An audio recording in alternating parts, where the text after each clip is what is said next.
근데 이렇게 수익화 계정들이 하는 걸 따라해서 팔로워를 많이 모으면 어떤 사람들이 꼬일까요? 나도 쇼핑몰에서 저렇게 돼야지 하는 사람들이 꼬여요. 나한테 무언가를 사는 고객이 꼬이는 게 아니라 나처럼 되고 싶은 사람이 꼬이는 거예요. 나한테 물건을 사는 사람은 없고 저처럼 강의파리가 되시는 겁니다. 제가 진짜 약간 언니처럼, 누나처럼 말씀을 드려보도록 하겠습니다. 여러분 안녕하세요, 메리아빈입니다. 오늘은 제가 이제 초보 사장님들이 많이 실수하는 것들, 그리고 이것 때문에 많이 망한다를 정말 말씀드리고 싶어서 이렇게 촬영을 하게 되었습니다. 그러면 바로 시작해볼게요. 저는 10년 동안 쇼핑몰을 했고 다음 달이면 벌써 11년 동안 쇼핑몰을 하고 있는데요. 제가 초보일 때도 그렇고 지금 초보이신 사장님들이 제 말씀에 되게 공감을 하실 수도 있고 쟤는 왜 저렇게 생각하지? 라고 생각을 하실 수도 있는데 제가 진짜 약간 언니처럼, 누나처럼 말씀을 드려보도록 하겠습니다. 첫 번째, 여러분들께서 광고를 너무 매출을 올리는 요술봉처럼 생각하신다는 거예요. 여러분들 사이트가 육안으로 봤을 때 누가 봐도 사고 싶게 생겨야 되잖아요. 근데 보통은 안 사고 싶게 생겼는데 광고를 돌리시는 분들이 너무 많아요. 딱 봤을 때 여러분들의 사이트가 여러분들 눈엔 예쁘겠죠? 아니면은 약간 애매한데 싶을 수도 있어요. 그래서 지금 당장 매출이 안 나오니까 광고라도 돌려야겠다라고 생각을 하신단 말이죠. 근데 결론적으로 매출이 안 나오는 거는 광고를 안 돌려서가 아니라 여러분의 컨텐츠나 여러분의 제품이 제품력이 없거나 컨텐츠가 정말 별로인 거예요. 근데 여러분들은 그거를 잘 모르시기 때문에 내가 광고를 하지 않아서 매출이 오르지 않는구나 라고 생각을 하시는 거죠. 그래서 광고에다가 하루에 몇만 원, 많게는 몇십만 원까지 태우시는 건데 실제로 이 광고를 돌리는 것도 메타 광고, 이제 페이스북 광고가 있고요. 그리고 플랫폼 내에서 광고를 하시는 분들이 있을 겁니다. 이 메타 광고라는 거는 SNS, 즉 인스타그램 안에서 광고를 하는 걸 말하고요. 이 플랫폼에서 광고를 한다는 것은 에이블리나 지그재그 아니면은 브랜디 이런 내부에서 광고를 돌리는 거를 말합니다. 근데 제가 생각했을 때는 이 메타 광고를 굉장히 많이 돌리실 것 같고요. 이게 어려우니까 인스타그램 홍보하기를 누르거나 아니면 플랫폼에서 그냥 간단하게 하루 10,000원 소진, 균등 소진 이런 걸 해가지고 잘 팔리는 제품만 대충 골라서 넣으실 텐데요. 사실은 그렇게 하는 것이 아닙니다. 이 메타 광고 같은 경우에는 인스타에 유입을 시키기 위해서 하는 거고요. 이 플랫폼 광고 같은 경우에는 매출이 많이 나오는 제품을 더 붐시키기 위해서 하는 건데 매출도 없고 팔로워도 없는 상태에서 광고를 돌려버리니까 점점 더 효율이 떨어지는 겁니다. 이렇게 되면은 광고비를 썼을 때 로아스가 반대로 떨어질 수도 있고요. 팔로워가 늘지 않아서 아니면 팔로워가 늘었는데 고객들이 아니라 그냥 아무나 팔로워를 했을 수도 있어요.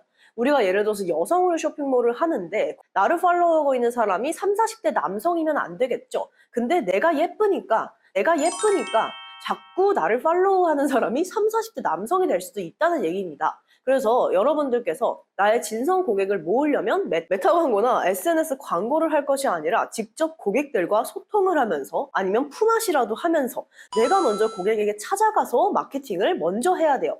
결론적으로 소통 작업을 많이 해야 된다는 겁니다. 지금 SNS 같은 경우에는 소통이 가장 최우선시 돼요. 그렇기 때문에 릴스나 스토리를 많이 이용해라 라고 제가 수업에서도 늘 말씀을 드리고 있고요. 실제로 이거를 하는 방법은 제가 더보기란에 띄워드릴 온라인 공략집에서도 보실 수가 있습니다. 가서 이것도 한번 보시면 좋을 것 같고요. 이제 플랫폼 얘기를 해볼게요. 플랫폼에서 광고를 하면 제가 아까 반대로 로아스가 떨어질 수 있다고도 말씀드렸는데요. 이거 같은 경우에는 플랫폼이 원하는 예쁜 사진이 있고 고객이 반응하는 예쁜 사진이 있을 겁니다. 근데 우리는 그걸 모르니까 일단 내 제품을 광고를 돌렸기 때문에 매출이 떨어지는 것이죠.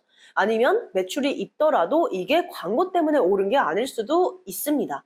그래서 여러분들께서는 내 사이트가 정말 대형몰들, 에이블리 1, 2, 3위 아니면 지그재그 1위에서 30위까지 쇼핑몰들이랑 사진을 비교해서 봤을 때 또는 상세 페이지 퀄리티를 봤을 때 내가 봐도 정말 비슷하다. 퀄리티가 이제 좀 창피하지 않다, 짜치지 않다 싶으면 그때부터 마케팅을 하셔도 되긴 합니다. 하지만 이 플랫폼 광고의 기반은 또 SNS를 먼저 해야지만 여기서 여기로 타고 들어가는 거다라고 말씀을 드리고 싶고요. 두 번째는 자사몰에 관한 얘기인데요. 자사몰 같은 경우에는 여러분들이 아무래도 자사몰을 하는 이유가 뭘까? 당연히 플랫폼은 수수료가 많으니까 자사몰로 하면은 내가 정산도 빨리 받을 수 있고 수수료도 없고 돈도 내 통장에 바로바로 꽂히고 얼마나 좋아요? 근데 자사몰을 키우는 거는 어디를 키워야 할까요? 바로 플랫폼을 키워야 합니다.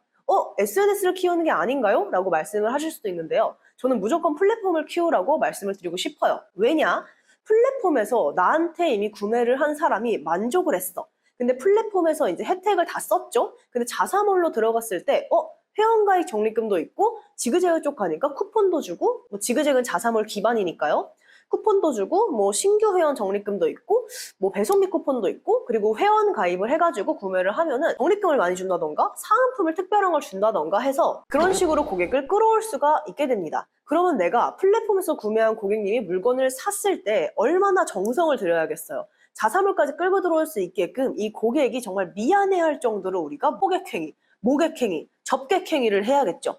그래서 그런 점들을 다 활용을 하면은 플랫폼에서 매출이 높은 업체가 자사몰로 고객들이 자연스럽게 빨려 들어가는 현상을 겪으실 수도 있습니다. 근데 저는 플랫폼 하기 싫어요. 스마트 스토어 할 거고요. 아니면 다 필요 없고 자사몰만 할 거예요 하시는 분들은 SNS를 많이 키우셔야겠죠.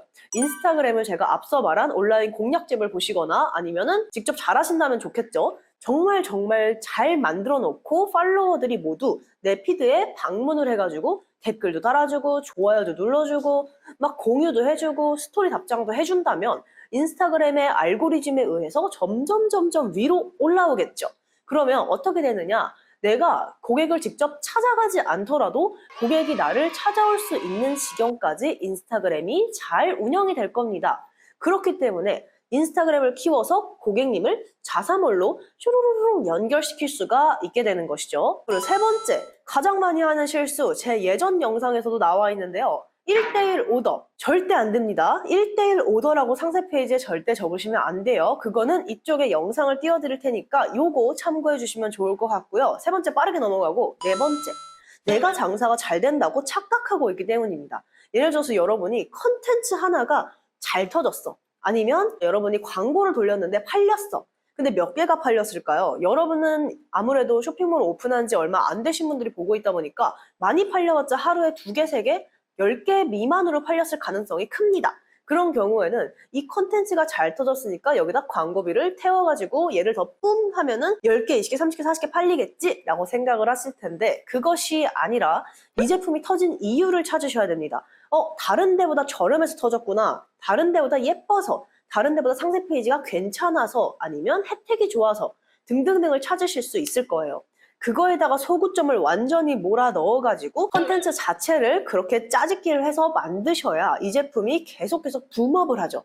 하나가 터졌으니까 이거 하나 그냥 냅두고 나는 이거랑 똑같은 걸 계속 만들어낼 거야 해가지고 새롭고 비슷한 컨텐츠를 여러 개를 막 뽑아내. 그러면 중구난방해지고 어느 하나에 집중을 하실 수가 없게 될 겁니다. 그렇기 때문에 여러분들께서 이 컨텐츠가 하나가 터졌으면 얘를 계속 디벨롭을 하거나 얘를 계속 같은 옷으로 컨텐츠를 뽑는 거예요. 예를 들어서 이 니트가 터졌어. 그럼 저라면 한두 개 팔렸어? 나 장사 잘 돼. 광고비 올려. 이게 아니라 와 이거 한두 개 터졌으니까 그래도 10개는 팔아보고 싶다.